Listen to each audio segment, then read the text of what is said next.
Sveiki visi, sveikiname jūsų Tastemakers Talks.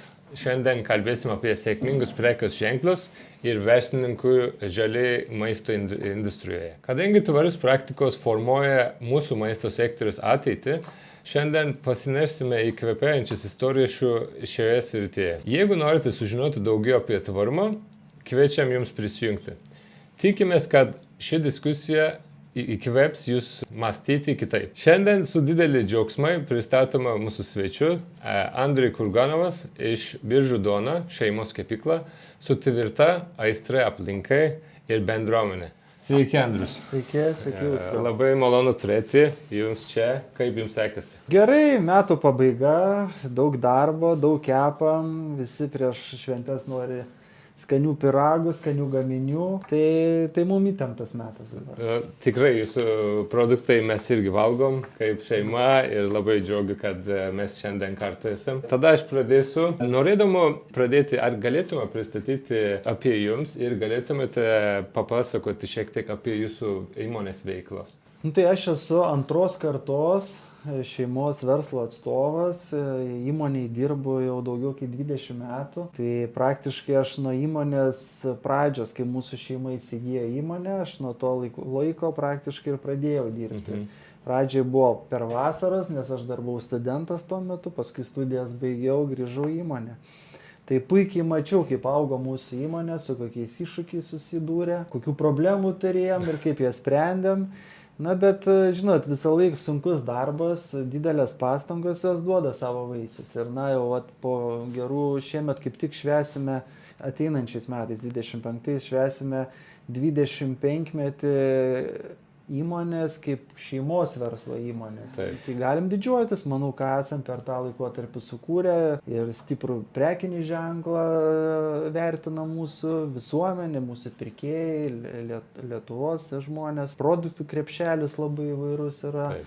Nuo duonos, konditerijos iki produktų be glitimo. Turime ne tik gamybą, ne tik tiekiame didiesiam prekybos tinklam, bet turime ir savo firminių parduotuvėlių tinklą, kuris plečiasi sulig kiekvienais metais. Na, žodžiu, einam į priekį ir aš matau perspektyvą mūsų verslo. Nu, tikrai aš kaip irgi asmeniškai jūsų labai lojalų klientas ir labai malonu valgyti jūsų gaminius.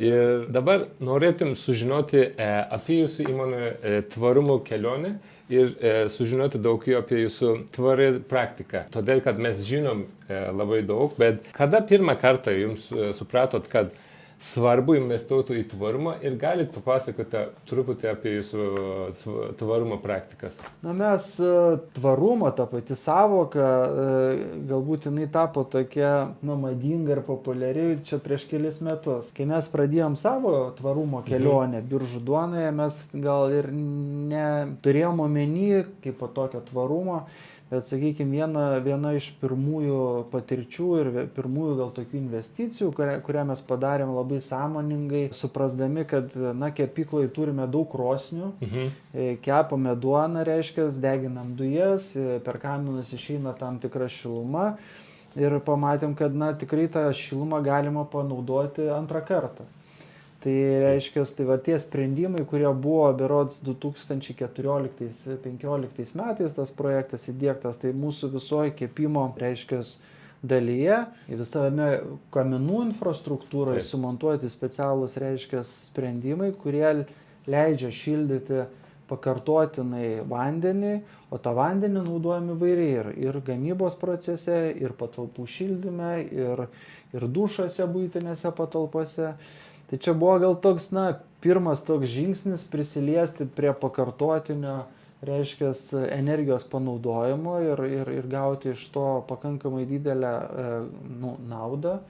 Ir šitą technologiją ir šitais sprendimais iki šiol naudojamės ir labai džiaugiamės. Na ir paskui po truputėlį kažkaip sekė eilė kitų sprendimų. Tai vienas gal iš tokių didesnių buvo 19 metais pasistatėme saulės elektrinę, kuri irgi tuo metu buvo viena tokių iš inovatyviausių, dėl to, kad ji, reiškia, turėjo sprendimą, turėjo visas opcijas sekti saulę, reiškia, tiek horizonto aukštį, tiek iš rytų į vakarus. Tai tas davė pakankamai nemažą efektyvumą, apie 30-25% didesnė generacija nei įprastos saulės elektrinės. Na ir kas gerai buvo, kad tai buvo šalia mūsų kepyklos. Iš karto gaminame elektrą, iš karto kepam duoną. Taip. Tai iki šiol maždaug iki 30-25% metinio elektros kiekio pasigaminam su savo saulės elektrinė. Na ir šiais metais pradėjom plėtrą saulės elektrinės, kurią planuojam užbaigti kitų metų vidury. Reiškia, dar papildomai, tai dabartinė mūsų saulės elektrinė yra 450 kW. O dar planuojam 550 kW pasistatyti, tai turėsim 1 MW, kas yra jau, iš tiesų pakankamai neblogai. Tikrai. Ir padidinti tą, reiškia, pačių pasigamintos elektros kiekį metinį. Ir taip prisidėti prie mažesnio CO2, reiškia, mažinimo. Labai toks malonu girdėti, kad tokia naujas sprendimas ir įdomus, kaip pasakyti, naujienos iš jums ir mūsų žiūrovas irgi labai įdomu toks girdėti. Bet apie šitą temą dar vieną klausimas. Kaip jūsų įmonė daro įtaką aplinkai ir bendruomenė? Galit truputį irgi papasakoti? Tų tvarumo sprendimų yra įvairių, sakykime, apie ką aš dabar gal čia trumpai papasakoju, tai jie liečia gal labiau tą aplinkosauginę pusę, kur, sakykime, mažesnis CO2, žalia energija ir panašiai, bet tvarumas yra platesnė savoka ir apima daugiau dalykų. Tai, sakykime, mes kaip būdami didžiausia darbdavių Biržų mieste, reiškia, vienaip ar kitaip vis tiek rodom pavyzdį visiems kitiem, kad iš tiesų verslo įmonės turi prisidėti ir prie bendruomenės geresnio gyvenimo, kokybiškesnio, arba investuoti į tam tikras tiek sporto, tiek kultūros sritis. Įvairių dalykų darom. Tai pradedant nuo sporto, sakykime, kur mes jau šiais metais turėjom 10-ąjį, reiškia, miesto bėgimą, įvairios distancijos, nuo pusę maratono iki vaikų bėgimo. Jūs pats irgi dalyvaujate? Aš pats dalyvauju ir atvažiuoja žmonės ir ne tik iš biržiečiai, bet atvažiuoja net ir iš užsienio, iš Lenkijos partneriai, iš Latvijos, iš kaimynai. Labai malonu. Vaikai. Tai, žodžiu, tai gal aš ką noriu pasakyti, pats renginys, gal daug tų renginių sporto vyksta, bet vis tiek norisi propaguoti tą sveiką gyvenseną, kad žmonės sportuotų, kad sveikata yra be galo svarbi mums kaip žmonėms ir tas toks pavyzdys, toks parodymas, kad reikia sportuoti. Ir aš matau, kad pavyzdžiui prieš tą bėgimą žmonės tikrai, jaunimas, tu gali matyti, kaip gatvėse ruošiasi, sportuoja vakarais ir jų tikrai padaugėja. Turime ir kitų, pavyzdžiui, sprendimų, kur kažkokią įtaką darom. Pavyzdžiui, jau beveik metus suteikiam, reiškia, tam tikrą darbą Biržų mieste esantiems neįgaliesiems. Neįgalieji mums padeda, reiškia, ant pakuočių suklijuoti etiketės. Kas, užima kažkiek tai laiko, ten to darbo. Tai aš labai džiaugiuosi ir žinau, kad ta organizacija neįgaliųjų labai džiaugiasi dėl to, kad, ten tikrai ne vieną žmogų įdarbina. Ir tie žmonės atėję ir, kad ir tą, pakankamai, sakykime, tokį primityvų darbą darydami, bet jie vis tiek, realizuoja save. Jie kažkaip įprasmina, jie žino, kad aš šiandien ateinu į darbą, aš dirbu, man už tą darbą bus sumokėta ir panašiai. Tai va tokių įvairiausių pavyzdžių, žinot, stengiamės vis tiek ir paremti ir kultūros renginius, ir prisidėti, ir patys inicijuoti. Aš manau, kad yra daug tokių dalykų, vieni didesni, kiti mažesni. Žodžiu, bet stengiamės, 2 metai jau darome tvarumo ataskaitą, kuria labiau išsamiau supažindinam, sakykime, visuomenę su mūsų pasiektais rezultatais, ką mums pavyko nuveikti per tuos metus tvarumo srityje, kokius sprendimus įsidiegti. Ir yra vairiausių dalykų, žinote, nuo nuotekų pagerinimo, ten, sakykime, riebalų gaudyklės esame įrengę, kad mažiau teršti aplinką, ten iki saulės elektriniai bičių, 15 avilių turim, kur kaip sakant, galbūt tai nėra kažkoks toks labai, bet gamtininkai ir ekologai supranta, kad kuo daugiau bičių mūsų aplinkoje, tuo geresnis derlius ūkininkam, tuo, kaip sakant, geresnė mūsų ekosistema. Tai vairiom prasmėm stengiamės. Na ir aišku, ta beatliekinė gamyba pas mus yra labai toks svarbus momentas, kad stengiamės kiek mažiau gamindami produktus generuoti atliekų. Tai vat irgi pernai pradėjom, šiemet praktiškai įdėgėm jau sprendimą, kada, pavyzdžiui, nekokybišką duoną arba duonos gaminiai, juos sumalam, kartu su fermentų pagalba gaminam skystą gliukozės sirupą. Ir tą gliukozės sirupą, kitaip tariant, panaši struktūra kaip cukrus, tik tai skystas, galim panaudoti antrą kartą. Reiškia, duonos gamyboje duoda ir skonį, ar aromatą dar papildomai. Tai praktiškai mes savo gamyboje duonos atliekų kaip ir neturim. Stengiamės perdirbti viską. Ir vienas gal iš tokių, kur labiausiai matoma, ta didžiausia tarša yra per pakuotės, nes vis tiek visi produktai turi būti supakuoti.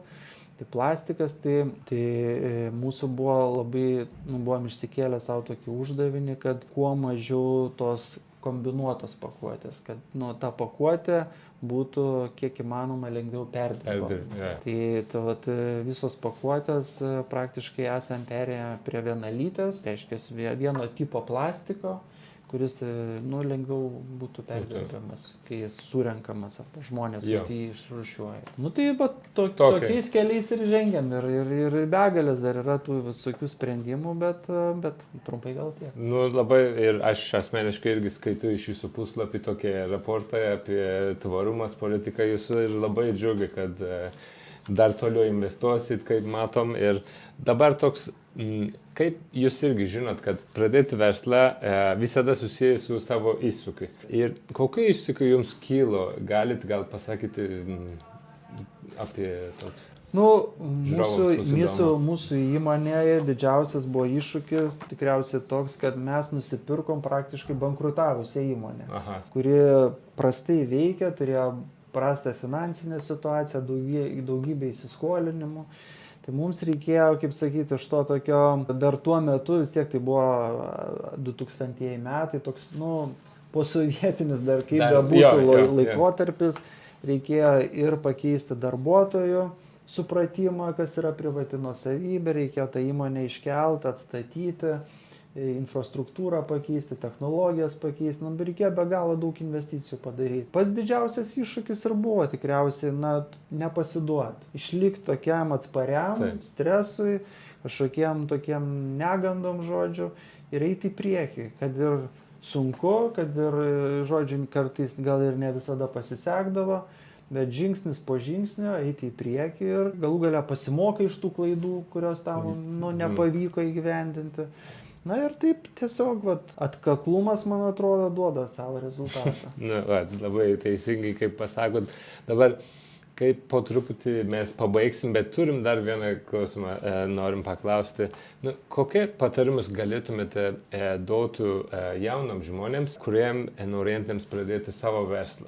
Man atrodo, pats svarbiausias dalykas yra jauniem žmonėm, arba tie žmonės, kurie kažkiek tai galvoja apie savo verslą, užsiimti mėgstamą ir mylimą veiklą. Jeigu tu tą veiklą mėgsti, jeigu tau tas darbas yra mielas, tai tikėtina, kad tu ir eisi į tą verslą, kursi jį, negailėsi savo jėgų, savo laiko, savo finansų, tu mėgausis tuo procesu. Tai, man atrodo, sėkmingiausi verslai ir sėkmingiausi verslininkai yra būtent iš šios srities, kada jie mėgaujasi tą, ką daro. Jeigu tai yra nemiela, jeigu tai yra tau ne prie širdies, jeigu tu nesimėgauji, tai, man atrodo, neįmanoma pasiekti gerų rezultatų arba jie yra labai tada laikini. Tai aš ir linkiu, sakykime, jauniems žmonėms atrasti tą mėgstamą veiklą. Aš tikrai skatinu būti versliais, nes verslas arba verslauti yra iš tiesų įdomu. Nėra galbūt taip paprasta, nėra taip lengva, bet tai yra įdomu. Įdomus gyvenimas, įdomi aplinka būna.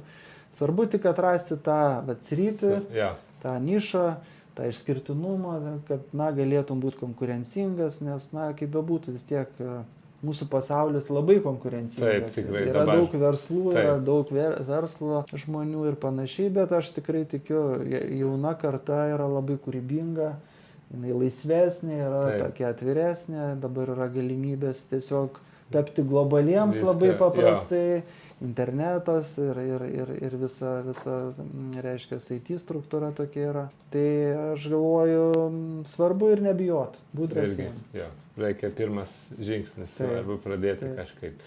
Nu, tikrai ačiū, kad šiandien kalbam, labai įdomus dalykas ir buvo labai malonu kalbėti su jumis trumpai. Ačiū labai, kad buvote. Ačiū, kad pakvietėt, ačiū, kad kalbinat, žodžiu, tai...